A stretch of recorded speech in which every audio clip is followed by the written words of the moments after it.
मूर्तिजापूर तालुक्यातील ग्राम लागपुरी येथील लक्षेश्वर संस्थानला जिल्हाधिकारी अकोला अजित कुंभार यांनी भेट दिली. त्यांनी कावड यात्रा निमित्त मुख्य रस्त्याची पाहणी व घाट आणि मंदिरातील झालेल्या बांधकामाची पाहणी केली. येणाऱ्या कावड यात्रे प्रशासनाकडून उपाययोजना करण्यात याव्या, जेणेकरून भाविक भक्तांना सोयी सुविधा उपलब्ध होईल. आमदार हरीश पिंपळे यांनी जिल्हाधिकारी अजित कुंभार यांचे वेधले लक्ष. मान्यवरांच्या वतीने सर्वप्रथम लक्षेश्वर महाराजाचे दर्शन घेण्यात आले.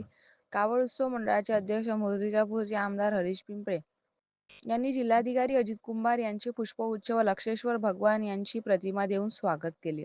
आमदार हरीश पिंपळे यांचे स्वागत सरपंच राजप्रसाद कैतवास यांनी केले. तहसीलदार शिल्पा बोर्डे यांचे स्वागत संस्थांच्या वतीने तुळशीराम वरणकार यांनी केले.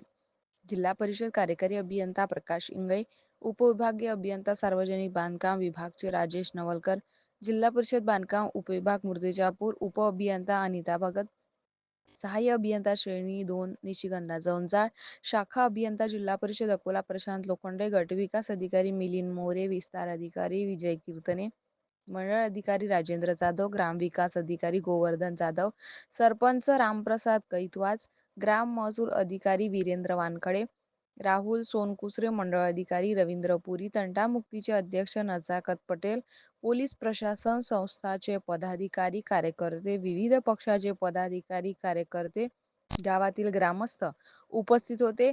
संचालन व आभार अतुल नवघर यांनी मानले. प्रतिनिधी रवी खिराडेसह नरेंद्र वाडणकर, अकोला.